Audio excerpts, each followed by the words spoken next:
C'est quoi une zone de libre-échange? C'est quoi une union douanière? Et enfin, qu'est-ce qu'on appelle un marché unique?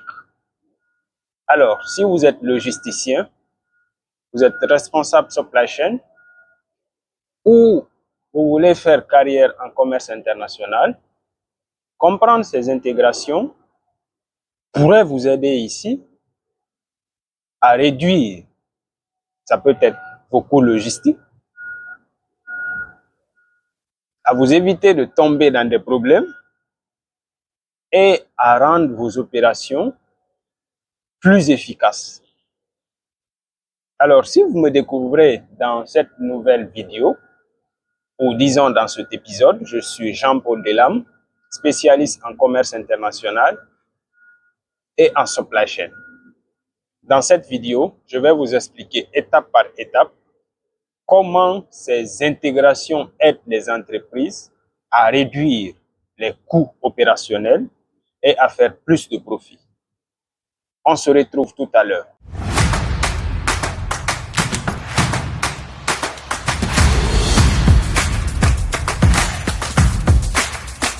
C'est quoi une zone de libre-échange?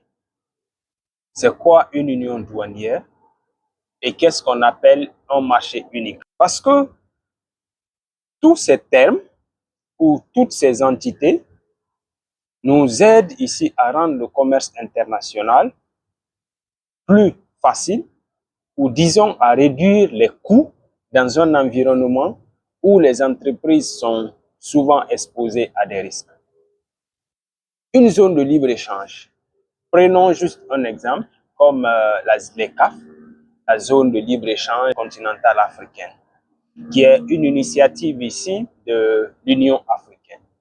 Alors, c'est quoi réellement l'objectif d'une zone de libre-échange? Dans une zone de libre-échange, les États suppriment les droits de douane entre eux-mêmes, mais gardent leur autonomie ou leur indépendance sur les taxes envers les pays qui ne sont pas membres de cette zone de libre-échange. Je ne sais pas si nous nous comprenons un peu. Je vais prendre un petit exemple. Dans une cour, une grande cour, supposons qu'il y a 4 bâtiments.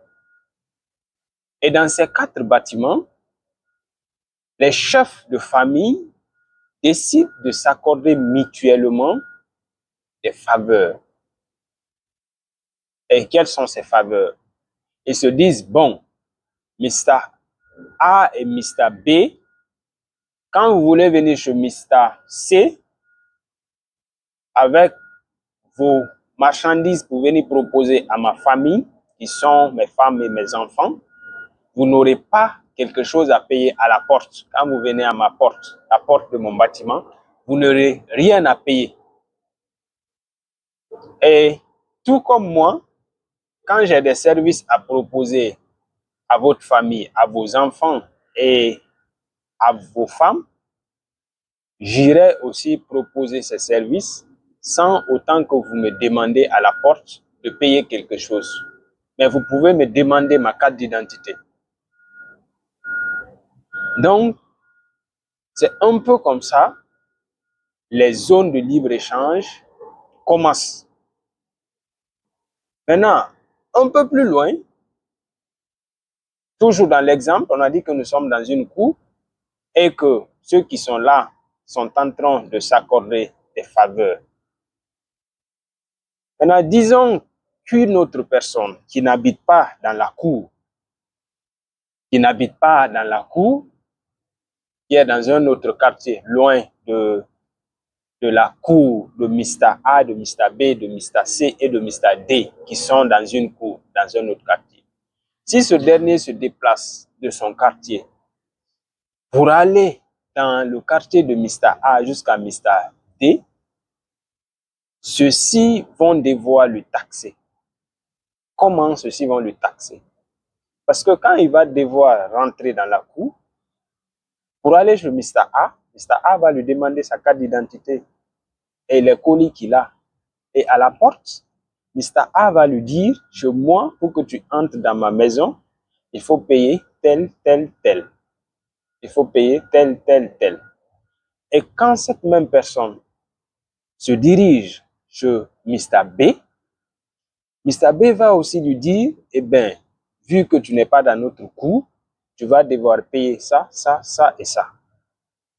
Donc, c'est comme ça un peu les zones de libre-échange fonctionnent. Les barrières internes, une, sont supprimées, 0% des droits de douane sur les produits originaires. Et il y a un certificat aussi que les entreprises doivent souvent présenter en termes logistiques. On appelle ça Certificate of Origin, ou le certificat d'origine. C'est ce qui prouve que le produit a été fabriqué dans cette zone. Parce que si tu ne présentes pas ce certificat d'origine, on suppose que ce produit n'est pas de la zone de libre-échange. Et de ce fait, tu seras obligé de payer les droits de douane. Donc, vous voyez un peu, dans la zone de libre-échange, les pays se font, s'accordent mutuellement ici des avantages entre eux-mêmes, mais à l'extérieur, chacun pose ses droits de douane aux autres nations, bon qu'il lui semble. Donc, ça, c'était un peu ce qu'on appelle une zone de libre-échange. On a la ZLECAf, la zone de libre-échange continentale africaine. On a aussi l'ASEAN, vu qu'actuellement je suis en Malaisie. Et l'ASEAN, c'est l'association des États de l'Asie du Sud-Est. De l'Asie du Sud-Est. Donc, ces États-là ont aussi créé une zone de libre-échange. Et il y a, disons, un accord qu'on appelle ATIGA, Agreement on Tariff and Trade.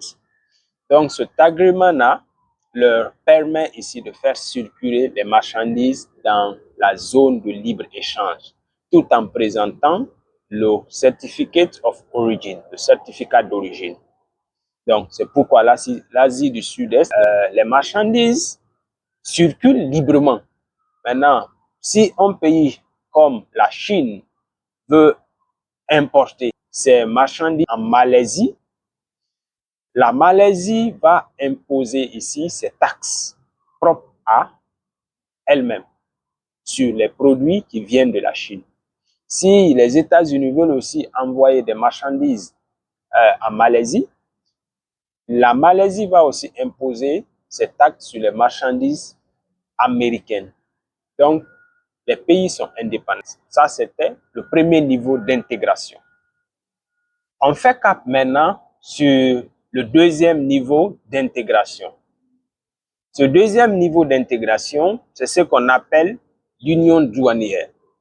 Alors, l'union douanière est un peu plus une extension de ce qu'on venait de voir tout à l'heure, les zones de libre-échange. Dans l'union douanière, le point est encore poussé un peu plus loin. Les gens de l'union douanière se disent, il ne faudrait pas que, individuellement, que nous taxons les États qui vont venir dans notre zone. Parce que cela dit que nous ne sommes pas encore unanimes sur des thèmes. Si on essaie d'harmoniser notre cordon douanier, cela pourrait rendre notre zone plus attractive aux investisseurs étrangers. Donc, dans l'union douanière, les États vont élaborer un document où les taxes seront standards, les taxes à l'importation seront standards.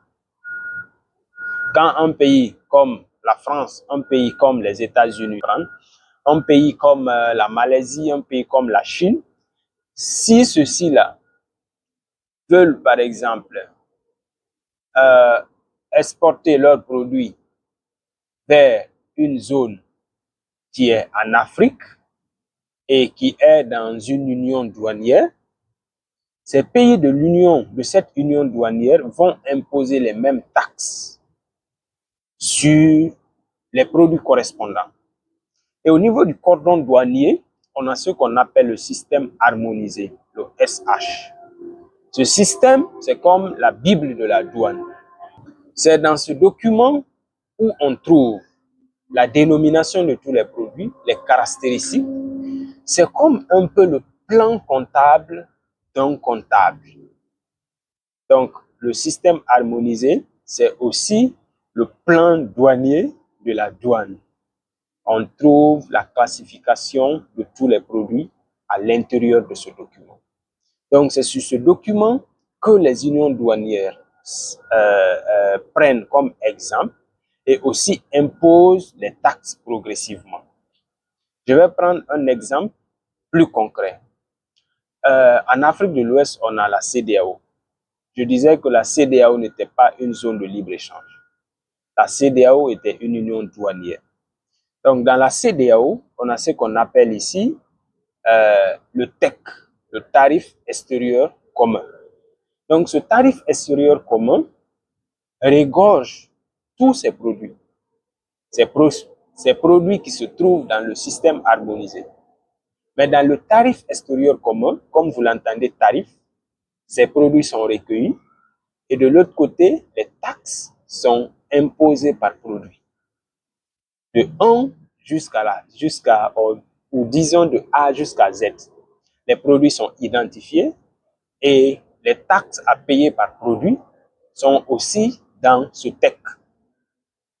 Donc, pourquoi vous, en tant que logisticien, pourquoi vous, en tant que quelqu'un qui veut faire carrière en commerce international ou en supply chain, doit avoir toutes ces informations? Parce que ces informations vous permettent de vous défendre. Ces informations vous permettent de faire circuler vos marchandises sans être arnaqué. Parce que chez nous, c'est vraiment, disons, malheureux d'en parler, mais si tu ne connais pas le travail que tu fais, les gens vont toujours tomber sur toi. Ça, c'est obligatoire. Donc, tu vas arriver à une douane, vu que tu ne connais pas le tarif extérieur commun, des douaniers peut-être malhonnêtes vont te taxer à un niveau plus supérieur parce que tu ne sais pas. Donc, je vous invite à aller explorer le tarif extérieur commun de la CEDEAO. Donc, ce tarif extérieur commun, c'est ce qui va être utilisé par tous les membres de cette union douanière quand des pays étrangers ou quand leur population importe des produits des pays étrangers, c'est-à-dire des pays qui ne sont pas membres de leur union douanière. Donc, dans le cas de la CEDEAO, ce tarif extérieur commun aide toutes les douanes, c'est-à-dire tous les pays qui sont membres de la CEDEAO, c'est leur Bible, c'est leur référence. Que tu ailles au Nigeria, au Ghana, en Côte d'Ivoire, si tu maîtrises ou tu n'as pas besoin de maîtriser, tu as juste besoin de feuilleter quand tu en as besoin. Si tu as ce tarif extérieur commun, à la douane, tu sais déjà qu'est-ce qu'il faut payer. Parce que tu importes des États-Unis, de la Chine, de n'importe quel pays, quand tu viens dans un État qui fait partie de la CEDEAO, ils vont t'imposer les mêmes choses. Il y a des produits qui ont un taux de 35%, il y a des produits qui ont 20%, il y a des produits qui ont 10%, 5%. Donc, ça dépend du produit que tu importes dans ton pays. Donc, est-ce que vous voyez un peu la différence entre d'abord l'union douanière et une zone de libre-échange? Une zone de libre-échange, comme je l'avais dit, les pays s'accordent des faveurs entre eux et chacun est indépendant afin de taxer les pays qui ne font pas partie de cette zone de libre-échange. Tandis que l'union douanière, les pays de l'union douanière élaborent ce qu'on appelle un tarif extérieur commun que chacun doit maintenant utiliser. Chacun ne va pas taxer comme il le veut, non. Chacun utilise ses tarifs extérieurs communs et l'applique à tous les pays. Donc, c'est un peu la différence entre une zone de libre-échange et une union douanière. Parce que c'est important. Prenons juste un petit exemple. Toi, tu importes de la Chine un produit. Et dans cet exemple, je voudrais qu'on suppose, on va prendre deux cas de figure. Un cas de figure où la CEDEAO est une zone de libre-échange. On va parler dans une logique de libre-échange, même si la CEDEAO n'est pas libre-échange. Et dans le deuxième cas de figure, on va parler ici de la réalité de la CEDEAO en tant qu'union douanière, pour que vous puissiez un peu comprendre pourquoi en tant que responsable, disons, d'importation ou d'exportation, vous êtes censé connaître toutes ces intégrations.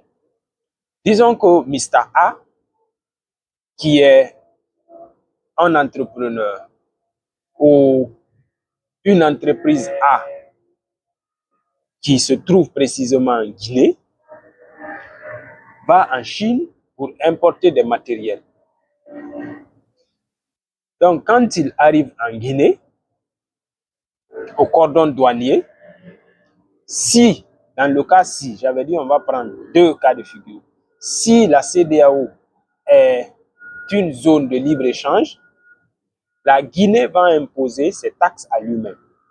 Disons que la Guinée dit que le produit que ce gars ou cette entreprise importe, c'est 35% de droits de douane.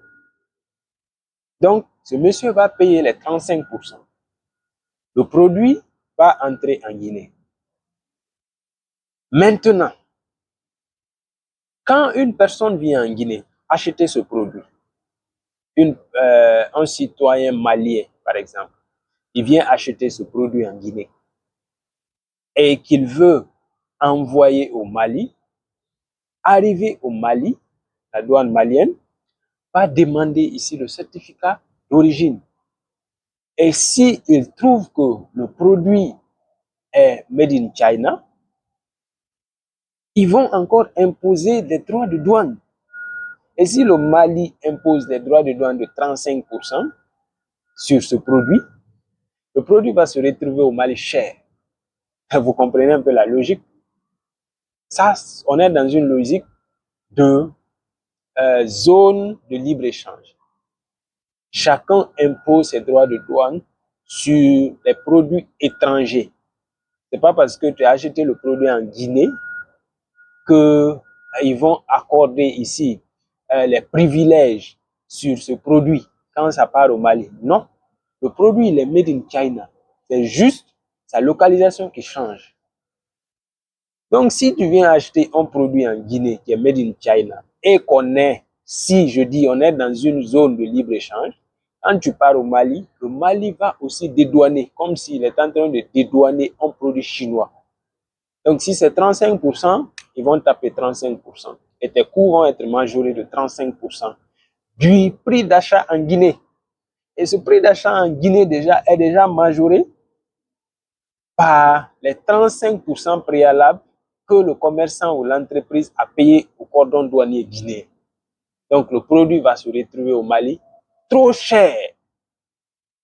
Donc, vous comprenez un peu la logique de la zone de libre-échange. C'est pourquoi les États se disent, si on se met dans ça, c'est nos États qui vont souffrir.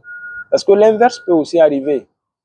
Quelqu'un envoie un produit de la Chine, il fait rentrer au Mali, et une autre personne en Guinée part acheter au Mali, il fait rentrer en Guinée. C'est la population qui souffre parce que le coût va être exorbitant. Ça, c'était dans une logique de zone de libre-échange. Pourquoi ça vous aide en tant qu'entreprise? Pourquoi ça vous aide en tant que quelqu'un qui est dans la logistique, dans la supply chain, le commerce international? Parce que si vous ne maîtrisez pas vos coûts logistiques, vos coûts d'importation, le produit va se retrouver dans votre entreprise avec un TCO, Total Cost of Ownership, c'est-à-dire le coût de possession du produit va être supérieur peut-être au prix auquel le produit est vendu sur le marché. Et si toi, tu es responsable d'importation dans une entreprise, tu fais une opération tu fais une opération comme ça, mais tu es déjà viré, en tout cas. Si je suis gérant dans la société ou directeur général ou PDG, tu es déjà viré. Parce que je ne te paye pas pour venir me créer des problèmes. Donc, Ça, c'est un exemple côté zone de libre-échange. Maintenant, disons que la CEDEAO, comme elle est maintenant là, une union douanière, partant du même exemple, quelqu'un qui achète en Chine, il envoie en Guinée, il dédouane. Dès qu'il dédouane, quand un autre citoyen du Mali vient prendre le produit en Guinée pour envoyer chez eux, on ne va plus lui taxer parce que c'est une union douanière. Dès que le produit entre dans la zone douanière, tous les autres pays doivent l'accepter. Pas de droit de douane. Mais cela ne veut pas dire que tu ne payes pas la TVA. Cela ne veut pas dire que tu ne vas pas payer les autres coûts. Je parle bien des droits de douane. Les droits de douane. Je ne parle pas de la TVA ou des autres taxes que tu es obligé de payer. Donc, vous comprenez un peu, je ne sais pas si on se fait comprendre. Dans une union douanière, dès que le produit franchit un cordon douanier de n'importe quel État et que ça rentre dans la zone union douanière, c'est fini. Le produit n'est plus à être dédouané. Dès que ça rentre en Guinée, tu pars en Côte d'Ivoire, tu ne payes pas de droits de douane. Tu as juste besoin de démontrer que les droits de douane ont été payés. Juste ça. Et faire une déclaration. Parce que la douane, ce n'est pas aussi les droits de douane, mais c'est de vérifier qu'est-ce qui rentre sur le territoire. Donc, tu peux trimballer comme tu veux dans l'union douanière les produits. Tu prends en Guinée, tu pars au Burkina, au Bénin, au Togo. On ne va pas te demander de droit de douane. Maintenant, si on te demande droit de douane et que tu payes, c'est que tu donnes de l'argent cadeau. C'est parce que tu ne connais peut-être pas.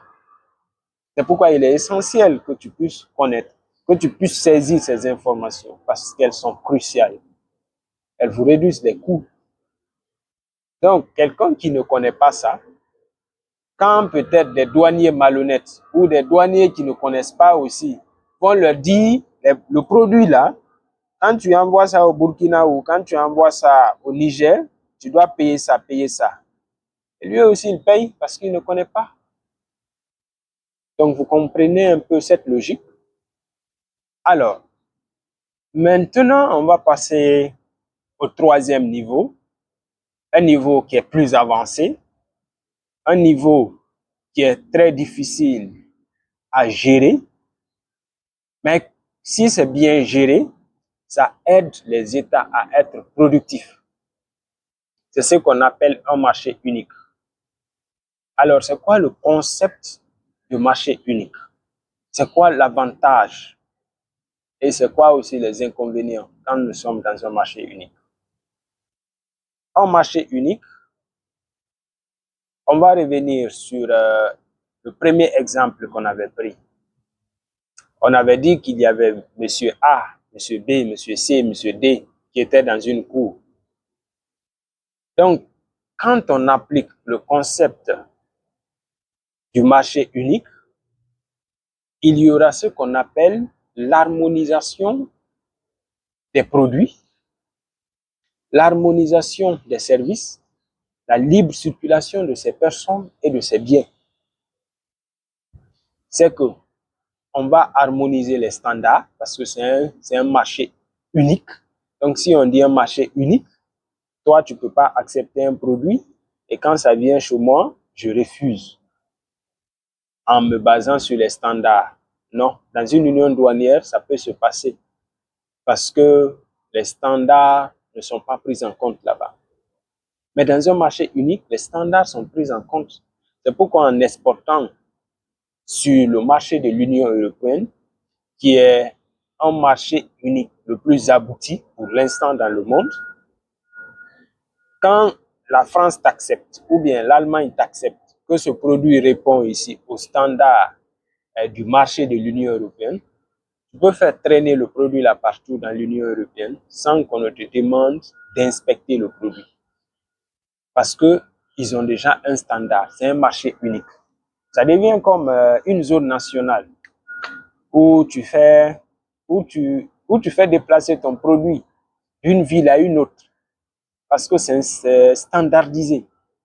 Donc, c'est l'un des principes ici d'un marché unique.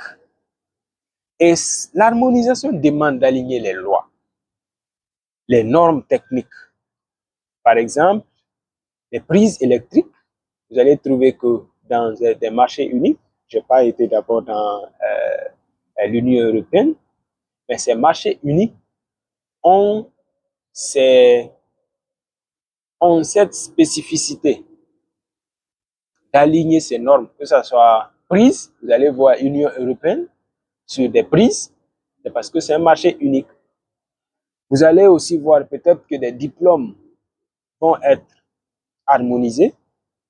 Et quand on vient en Afrique, la CEDEAO est en train d'aller un peu plus vers un marché unique parce qu'on constate la libre circulation des biens où il y a une carte d'identité CEDEAO, il y a un passeport CEDEAO. Donc, il y a un pas qui est dans un marché unique parce que ça permet ici d'harmoniser les choses. Si l'identité personnelle est déjà harmonisée entre les États, c'est déjà un grand pas vers un marché unique.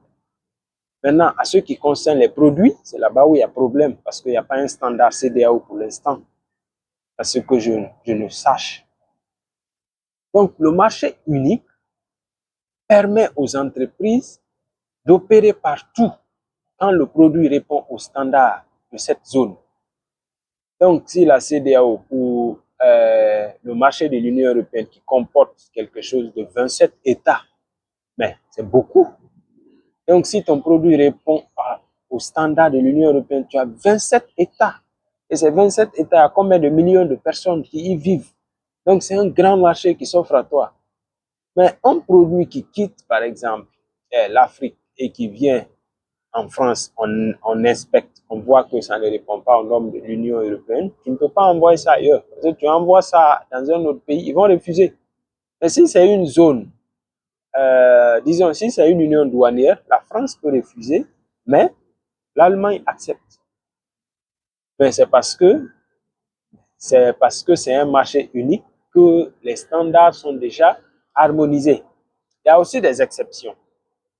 La France peut refuser un produit et l'Allemagne accepte. Mais le produit peut être sur... Le produit doit d'abord avoir les standards que le marché allemand demande. La France peut peut-être dire que ce n'est pas bon pour moi, ma population. C'est pourquoi je n'accepte pas. Mais cela ne veut pas dire que les autres dans le marché unique vont refuser. Non. Donc, c'est important pour nous, en tant que logisticien, en tant que responsable, disons, d'import et d'export dans une entreprise, en tant que responsable de supply chain, de connaître ces niveaux d'intégration. Parce que ces niveaux-là nous permettent de savoir quels sont les documents qu'il faut fournir, quels sont les droits qui sont imposés dans tel pays, ou quelles sont les normes que pendant la production d'un produit donné, je dois appliquer sur ces produits si je vise un certain marché, comme le marché de l'Union européenne. Alors, j'espère que par cette vidéo, vous avez pu comprendre un peu les différences entre une zone de libre-échange, une union douanière et un marché unique. Parce que ce sont ces entités-là qui, disons, coordonnent le commerce international. Quand on parle de commerce international, c'est le commerce entre États. Et on ne peut pas parler de zone de libre-échange si les États ne sont pas partants. On ne peut pas parler d'union douanière si aucun État n'est partant. On ne peut pas parler encore de marché unique qui est le top si les États ne sont pas partants. Une autre question que je vais vous poser avant de fermer cet épisode, est-ce qu'un marché unique a forcément besoin d'avoir une même monnaie pour que ce marché-là soit un marché authentique ou pour que ce marché-là fonctionne bien? Est-ce qu'un marché unique a besoin forcément d'avoir une même monnaie pour mieux fonctionner? Alors, c'est ma question. On se retrouve dans un prochain épisode.